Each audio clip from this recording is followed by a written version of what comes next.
Hey, how's it going? I am having a delightful day. I had a very busy weekend because my parents were in town, and now I am in a quiet house having a conversation with you. And both of those things are delightful. It was wonderful to have my parents in town, and now it is wonderful to be in a quiet house. So I'm doing great. Uh, Wow. yeah, Yeah. yeah. How are you doing? I am also doing great. I got quite a treat this week as my oldest son had finally saved up enough pennies to go buy himself a car. And Ooh, yeah, so he has over time, he has bought various rundown pickup trucks that have not ultimately served him well.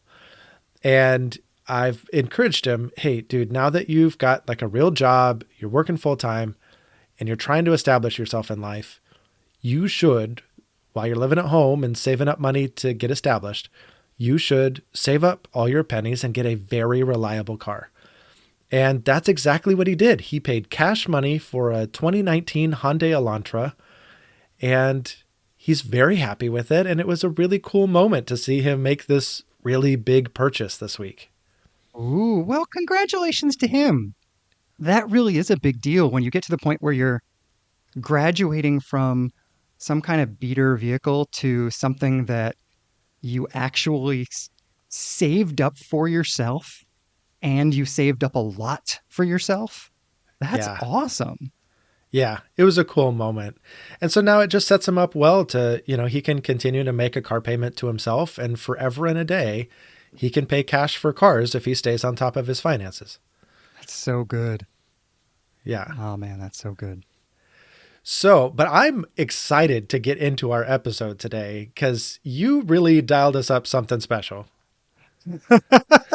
All right, so here's what's going on here. First of all, there is so much pressure to be like super spiritual during Advent and to like disconnect from the materialism and have deep spiritual thoughts. And there's just pressure. And as if there wasn't already enough pressure on this holiday, I want to do something this season that has no pressure. I just kind of want to have some fun this season as we're leading up to Christmas. And this week, I had no idea. So we had an episode a while back in which we said we stink at having fun. So Yes. I enlisted ChatGPT to give me some pointers on how to have fun in talking to my friend. We Um, need AI just to have fun. That's so but nerdy. but the topic suggestion that ChatGPT came up with is awesome, and I am super excited about it. I Oh, just think man. Me too. it's hilarious. So it Yes. suggested taking a whole bunch of Christmas-ish movies and mashing them all up together in pairs and seeing what story would come out. Yes. And not only that, but the very first mashup list that it gave us, like the two movies that it gave us first, were two of my all time movies. Like I have seen these movies so many times that I could quote almost every line from each of the movies. So I'm just like so eager to talk about Home Alone meets Die Hard. Okay, good. So I am super excited. I have to confess, just literally last week, I was out with my daughter and I mentioned the fact that we were doing this. And she is a huge Christmas movie fan. And she is somewhat mad at me for not loving Christmas movies. But she's like, Dad, Die Hard is not a Christmas movie. And False. I said she had to take it up with you. So you might get a call from a 15-year-old girl who wants to have it out with you on Die Hard. Here's So the thing.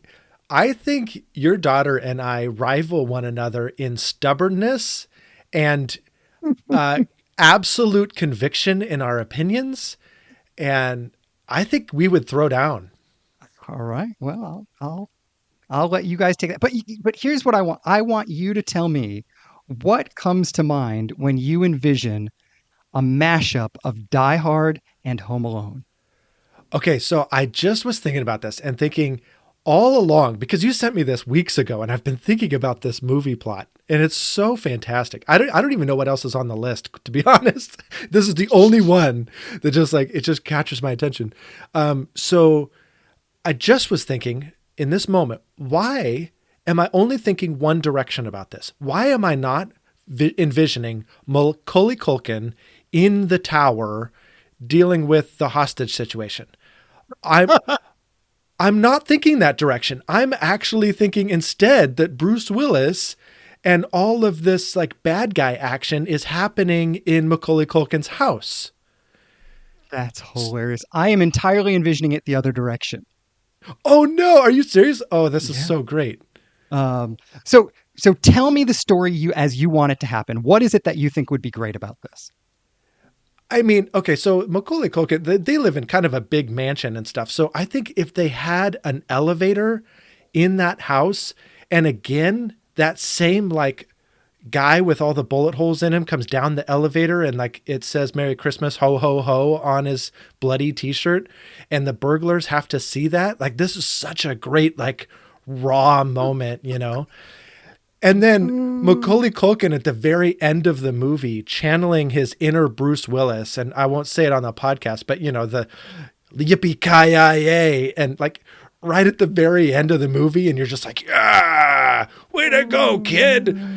Okay. So I will tell you the two things that came to mind when I was picturing this, Okay. because it's neither of those. Number one, I want to mash up, and I might get all the names wrong, but the bad guy in Die Hard, his name is Hans, right? Yeah.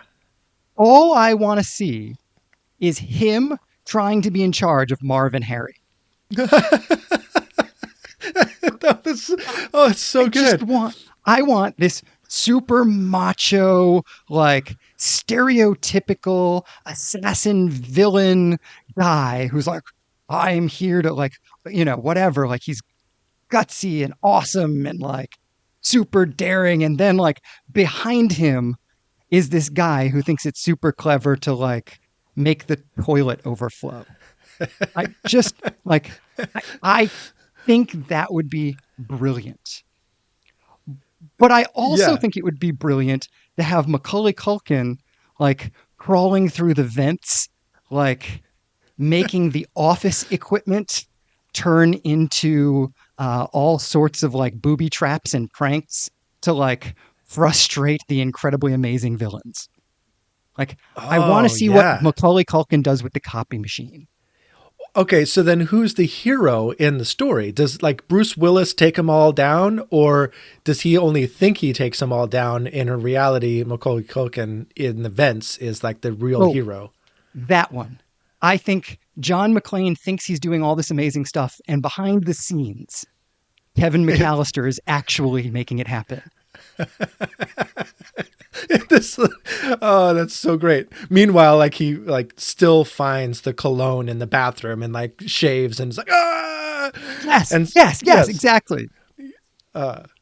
Yes, this is what, and then there's the sequel where Kevin McAllister got no credit, and so he grows up old and bitter and angry because John McClane got all the credit for this awesome thing, and Kevin McAllister's like, I did all that work. Oh, dang. That's a great revenge story. Right? Wow. Okay. And so mom and dad come home. They finally make it home from France. They're so worried about their son.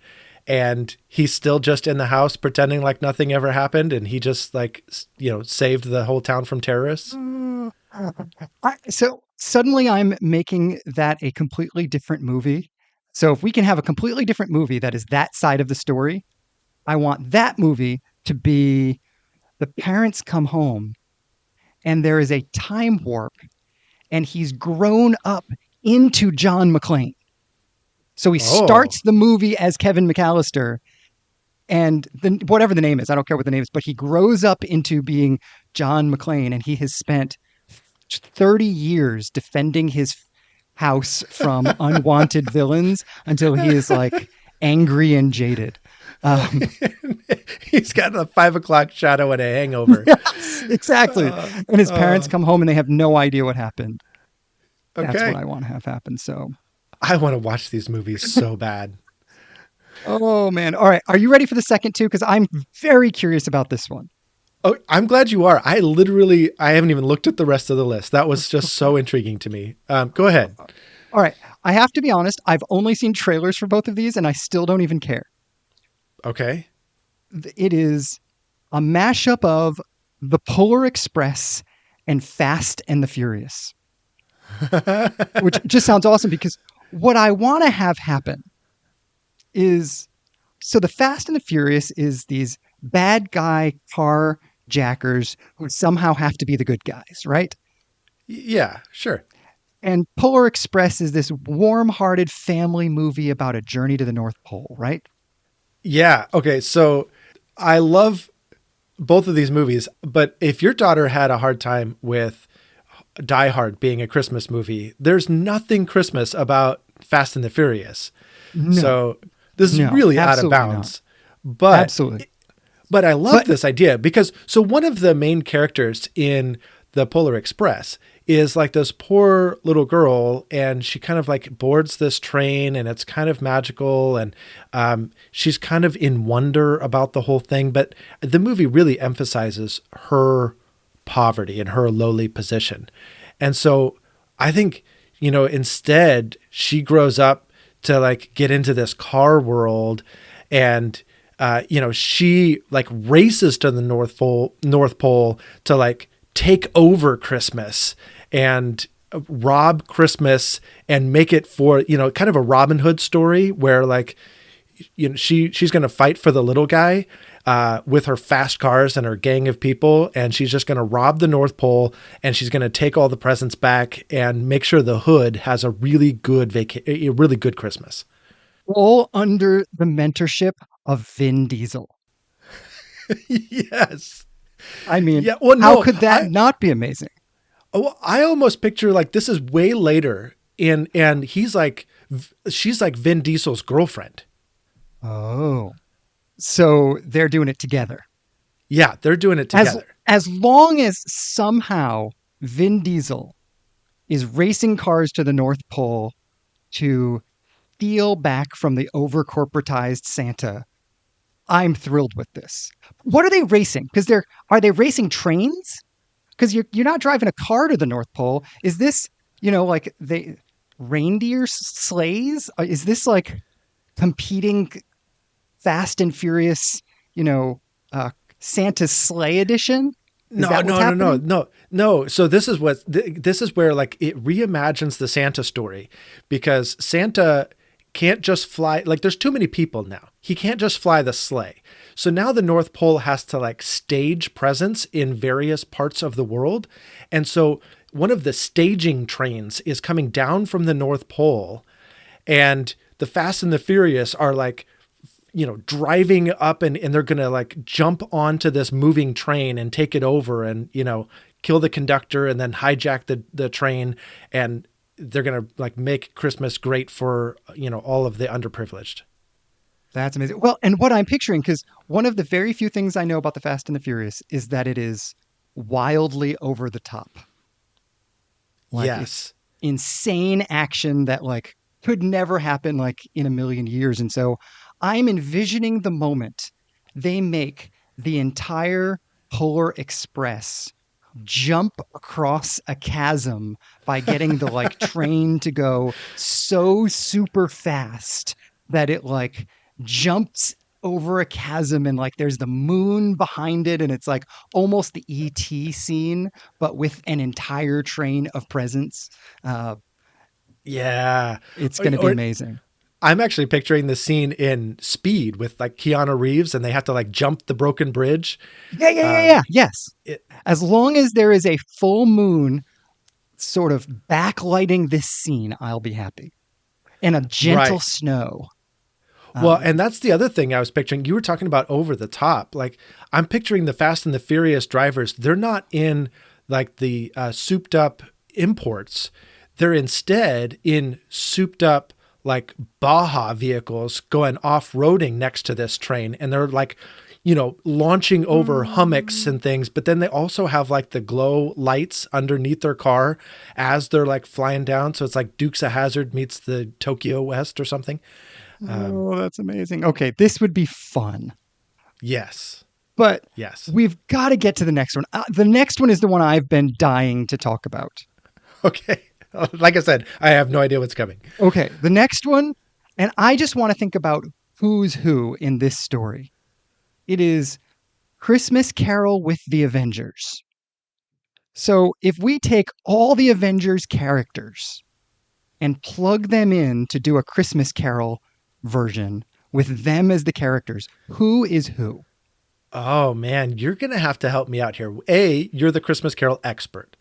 And B, I'm not much of a Marvel guy. And so I would really have to think, okay, so there's like Iron Man and there's the green guy, the The Hulk? the Hulk. Thank you. Captain America. Hmm. Doctor Strange. And Yeah. I don't even know who that is. you know who Doctor Strange is? All I right. told you I'm not like, You I'm really not even a aren't. comic Okay. book guy, let alone like a Marvel specific guy.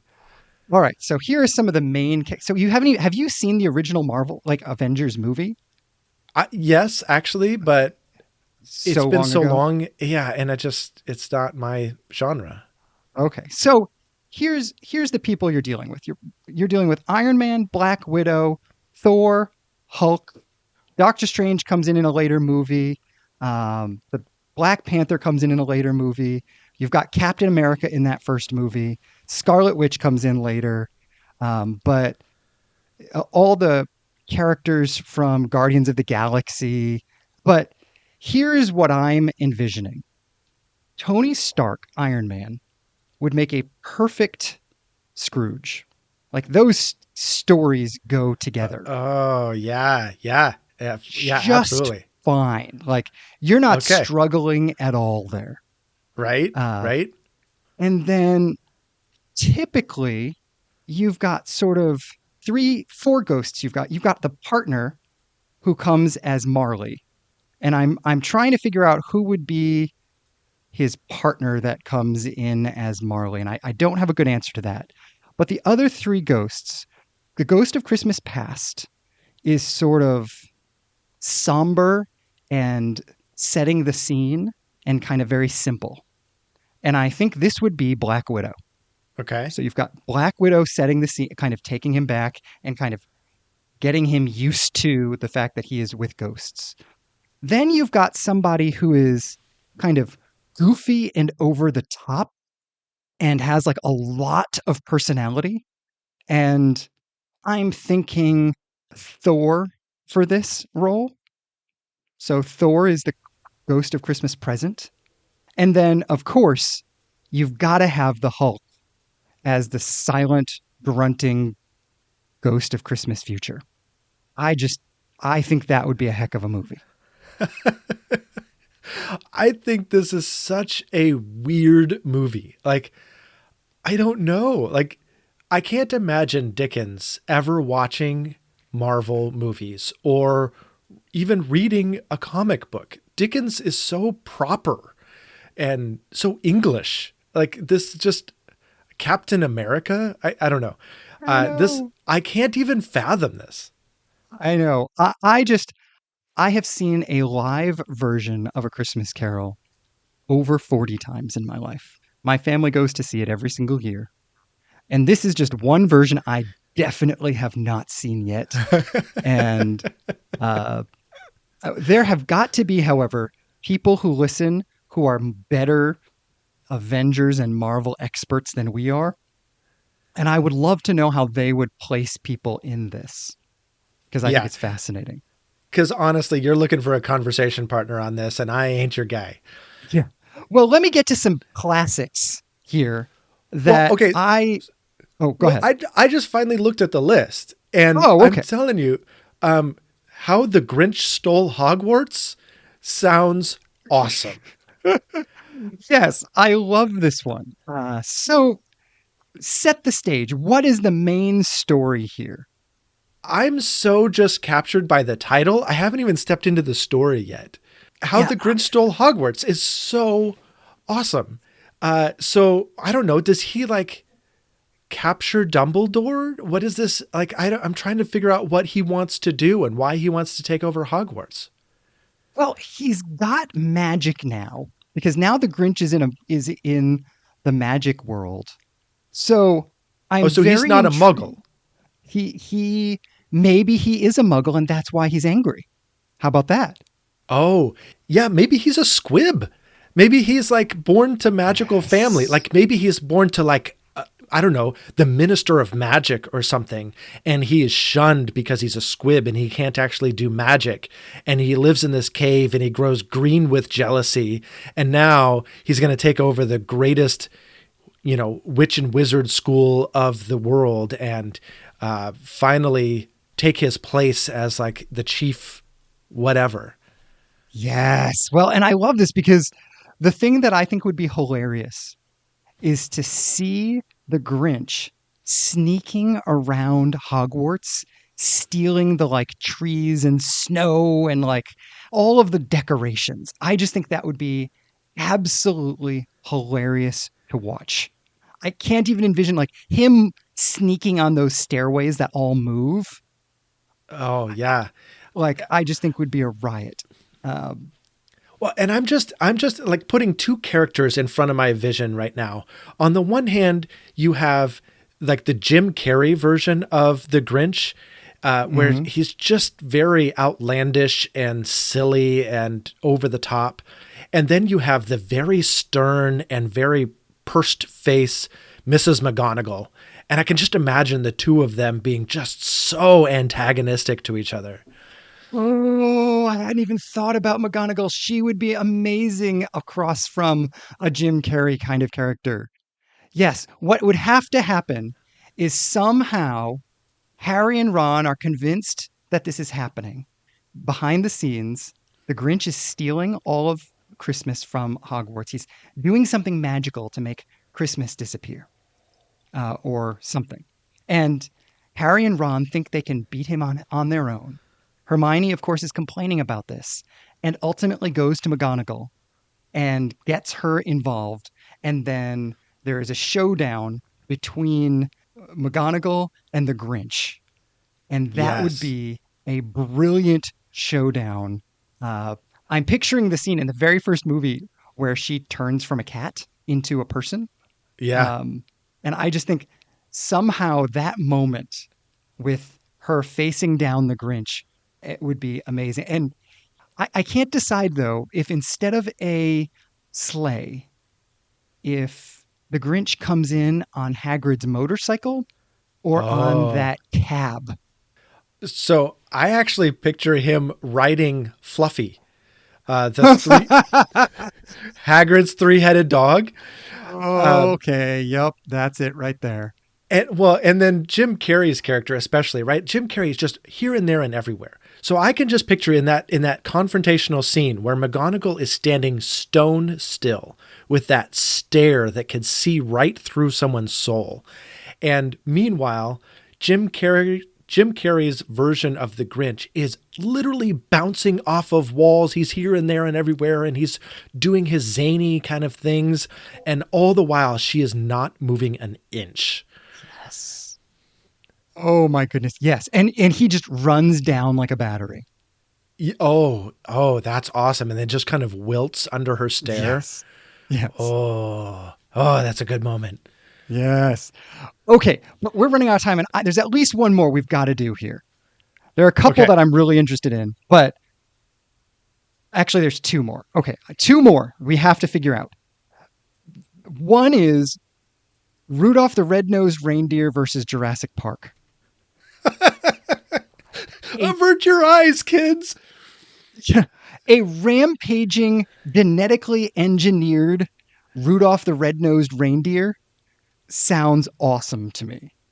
Oh, no. I'm okay. So I'm totally just mashing up these characters. Like, I'm picturing the T-Rex just going on a rampage Oh, and chomping down everything, and poor Rudolph and all of his friends, like the abominable snowman and everything, they're all like running for their lives. Like, I'm picturing a movie of carnage. oh no. That's hilarious. Yeah. So how did they? I want to see the mathematician character, whatever his name is. He's kind of the doom and gloom. I knew this was going to happen. Character Yeah. somehow inspire that group of people to turn around and try to save the day. How does how does Rudolph the Red-Nosed Reindeer save the day in Jurassic Park? Oh, goodness. I don't know, because in the real Jurassic Park, like, nobody saves the day. They just leave the island to rot. And So so, like, how do so you does defeat all the monsters? so does Rudolph? Is it a cloudy night and Rudolph leads them off the island? Is that the way this happens? In the midst of the fog and clouds and whatever, he gathers them all up and helps them escape when nobody else could help them get off the island. Yeah. I mean, that's the classic Rudolph exit, but I almost want to jazz it up a bit or something. Like, I don't know. I mean, we're already talking outlandish, right? Because Rudolph the A Red-Nosed little bit. Reindeer and Jurassic Park. Like, I just think, Rudolph suddenly gets an attitude and is like, heck with all this wholesome Christmas stuff. Here's your AK-47. Here's my Uzi. Let's go take care of this. There is a piece of me that wants to see Rudolph sort of cracking his neck with a cigar in his mouth. Um, Oh my gosh, like the 18 and the 18 yes, soundtrack comes on in the background. yes. Dun, dun, dun, dun, dun, dun, Yeah. dun. Oh, can we just make it that? Forget Jurassic Park. Can we just do a Rudolph the Red-Nosed Reindeer meets the A Team? Oh my That's not gosh. on our list, but Oh, I want I want that group of friends to be the A Team for an episode, and somebody's Murdoch and somebody's face, and oh, yes. Oh, I would love Rudolph as Murdoch. That would just be oh, that'd awesome. be so good. And like his nose glows when he loves it when a plan comes together. Oh my goodness. Yes, this would be just brilliant. Which, and the other one I desperately want to get to is Frosty the Snowman versus the Terminator. Solely because I think it is absolutely perfect for Frosty to say, I'll be back.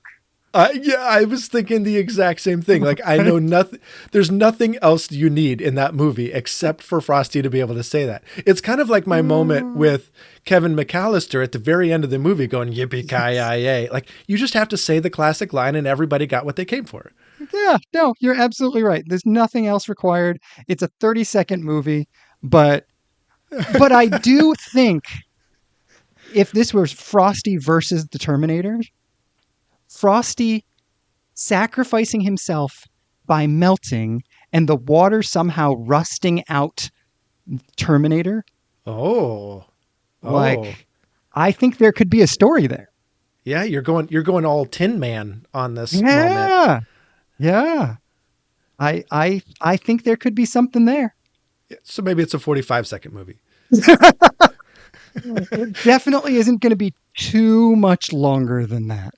Um, it definitely isn't going to be too much longer than that. However, let's be honest, movies like Frosty the Snowman, it's all about the memory. And that would be an amazing, amazing memory. Oh gosh, yeah. I just want some of these movies to exist in the real world. Like, I think I would actually sit down and watch movies with my family this year if this were the fare that I had to choose from. Oh, absolutely. Well, and I'm going to throw one in here that's not actually on the list if we have time for one more that I think you'll adore. Oh, okay, this is great. I just want to see the Muppets characters who often do, you know how they redo lots of stories.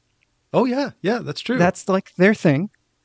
And there's always one human and then it's all the Muppets characters. So you're the expert. You tell me how the Muppets would play Die Hard. Oh, Because I golly. think that would be amazing. You get one human, and then everybody else is a Muppet. Okay, so I totally think that Animal has to be the guy in the basement setting all the charges to make the building explode. And Yep, so yep, yep, every yep. time like he radios down to him to find out how it's going, he's like playing the drums and going all crazy. He's like, oh, you know. So I think that's Animal. And Okay, let me throw this out. The main bad guy whose name I remembered a moment ago and now I can't remember it again. Hans, is that Hans. it? Yeah, yeah, Hans. He's like super suave, right? Yeah. So doesn't that have to be Fozzie the Bear I don't trying to know. be suave? I don't know. Fozzie is so like adorable and lovable. Like you can't do Fozzie. Okay. So who do you do? Who's the bad guy here? I think it's Miss Piggy. Okay, yep. She does have the She, attitude for it. she does have the attitude. Like she just wakes up on the wrong side of the bed. And all of this is to get back at Kermie. And Kermie is Bruce Willis. And Kermie Oh, so this is, is like a love story gone wrong. yeah, yeah, she is out to get him because she is a jaded lover. And Kermie has no idea what he did, but it doesn't matter. She's out to get him. And she's got the rest of the cast of characters like all working for her because they're scared of her. And Kermie just has to Oh, like and fight them Kermit's all trying to off to survive. survive. Yeah. Oh, oh my goodness. See, I think this would either be heart wrenchingly sad or absolutely hilarious, or both. And then and then right in the middle of the movie, in comes Kevin McAllister. Uh,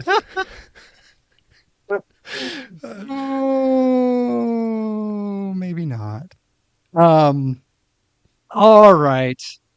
this has been a blast. I'm so glad that we did this. I want to turn to the audience and just ask, what did we miss? Either in the plot lines that we already talked about, like what was your favorite mashup and what would you include that we did not? And what other mashups come to mind that would be awesome that you would love to see this Christmas season? Yeah, this has just been so much fun. Exactly as you said, let's not add any more pressure and seriousness to the Christmas season. Let's just have a little fun. And this was fun. Absolutely. Well, I bet you've got thoughts. Yes, I do. I have a thought. And my thought this week is from a fiction book.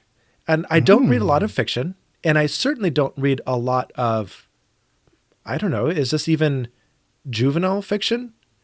But the other day, Shelley told me that I should read Because of Winn-Dixie. She said when she was Mm. teaching, yeah, exactly. She said when she was teaching fourth graders, she read a number of different books to them.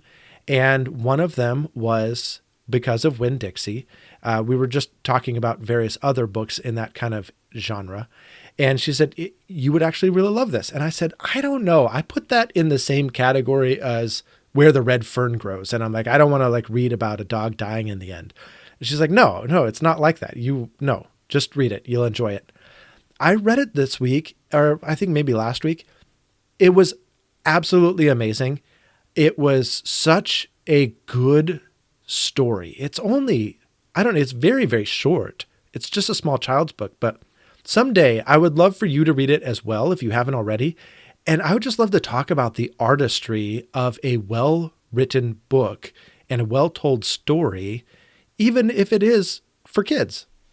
Oh, that sounds amazing. I have never read this, and I would love to read it. I really love juvenile fiction anyway, and I have not read this, and it's a really well-known book. Have you? I haven't seen the movie. I don't know anything about the story. Yeah. Oh, good. Yeah. I have never seen the movie either, but that's not a surprise. Yeah. But yeah, it was great. All right, I'll So, have to read it. all right. And now I'm sure you have a more elevated thought than that. You know, I do have a thought. I had a book recommended to me recently by an author I'd never read. Her name is Cole Arthur Riley, And the book is This Here Flesh. Do you know anything about this book? Nothing whatsoever. All right. So this is bringing together the two strands of contemplative spirituality and the African American experience. Oh, And it is so far absolutely, first of all, just gloriously beautiful writing. Not every great book is also great writing. Sometimes right. they're just making a great point. Sure. She is making a host of great points, and she is a phenomenal writer. Oh, Uh, I so, love books like that. oh, it is just delightful to, I'm listening to it. She narrates it, which again, I absolutely love when the author narrates their own books because you get a sense of their intonation and you hear a little bit more of their heart sometimes. And I love all of that. But so she talks about a couple things that I think are fascinating. First of all, she talks about the idea that contemplative spirituality we generally think of as an act of withdrawing, going into nature, going into someplace secluded. And she talks about how, for her, the contemplative life has to do with being present with the people and experiences of day to day life and finding God in those moments. And Mm. so, in a crowded room, in a something very mundane, a McDonald's, what does it mean to encounter God by being so aware that you are actually paying attention to the fact that God is there in the midst of the people you are with? Which was such a brilliant thought, by the way, to be challenged by in the middle of a weekend when my parents were here. Mm. And so I really was paying attention to where I was seeing God in the midst of my parents' presence. And it was really fun. So just what a phenomenal book. I feel like she comes at contemplative spirituality from a very different place, really talking a lot about being present in the midst of people and mundane circumstances, but then also knowing that your place and your story have formed you to be who you are. And so the contemplative life allowing you to be more aware of your own story is it's so good. It's so good. Mm. She's Mm. just wonderful. Ah, it sounds like a great book. Oh, she is doing amazing. I'm only 3 chapters into it, but oh my goodness, so good. But and speaking of so good, by the way, I am excited to say we may have started on a silly, mundane note, but we are not going to end there because this week's Which Josh question is pretty awesome. Yeah, it sure is. I feel like this episode like started low and we just kind of ramped up from there. That's not Yes. usually the trajectory. No. And so I'm super excited. So, which Josh has an answer to prayer? Yeah, and this is me. This is such a cool story. So, a number of months ago, oh gosh, probably a year ago, our pastor mentioned that he meets once a week with a friend of his, and they have for like a decade. And their sole purpose of them getting together is to pray for each other's families. And then another person from our church recently was speaking and said that having heard that story from our pastor, he was challenged to do the same thing. And it's been a rich and rewarding experience for him. And I thought to myself, man, this is awesome. Like there's two people right here in this church that are meeting once a week with somebody just to pray for each other's families. And I'm like, I don't know who I would meet with where I'd feel comfortable doing that. And then a few weeks ago, I was getting together with a friend, longtime friend. We were in a small group in a different church together. We've been lifetime friends, like 20 years. And I was like, this is it. I would, yes, we know each other's families so well. They've like grown up together. I need to meet with this person to pray. And so This week, I asked him to pray specifically for my oldest son. My oldest son is working as a tree trimming apprentice. He loves working with his hands. He works his tail off, but he's a country boy through and through. He's like a trucker hat and Romeos and jeans and a flannel every single day. He's always covered in sawdust or something. He's just a working man's man. And he goes to a very suburban church. And so he just hasn't found his people. Plus, he's not doing the college track. And so a lot of his age group is off to college. And so he's just trying to find his people. And I asked my friend to pray that he finds his people. And later that same day, he gets a call. My son gets a call out of the blue from some people he went to middle school with. You know, these people are all country people. And they're all like his type of people. Anyway, they're like, hey, we just are forming this Bible study on Sunday nights, and we're meeting at so-and-so's house right here in this rural town. Do you want to join us? He was like over the moon excited. He's like, I can't believe this. This is what we've been talking about. Like, this is what I've been hoping for. And I had to reach out back to my friend and say, dude, like, you prayed for this hours ago, and here this is completely out of the blue. It was so cool to see this whole process just play out like that. It's amazing. I don't know if you ever feel this way, but I have to say, I am still surprised when God answers prayer. Yeah. Yes. Right. And I know that makes me a horrible Christian, but I'll just be honest. I'm like, whoa, that was such a clear answer to prayer. Wow. Yeah. And so fast, right? Like, we prayed for that. That prayer probably went up at about 9:30 in the morning, and it was answered at like 5:30 in the evening. Yeah, it barely had time to make it to heaven. Yeah. It was just amazing. That's awesome. I'm so thrilled for him and for you, and that's just great. Agreed. But I am ready for some more silliness next week. I don't even know what we have planned, but I would like to continue to take the Christmas season not too seriously. That sounds perfect to me. All right. We'll leave the pressure to everybody else, and we'll just have some fun. There we go. And hopefully it provides some fun for others that are similarly pressured in this season. Yes, in an optional fashion. That is to say, I care far more about my experience than others. Okay, there we go. All right. I'll talk to you next week. All right, bye.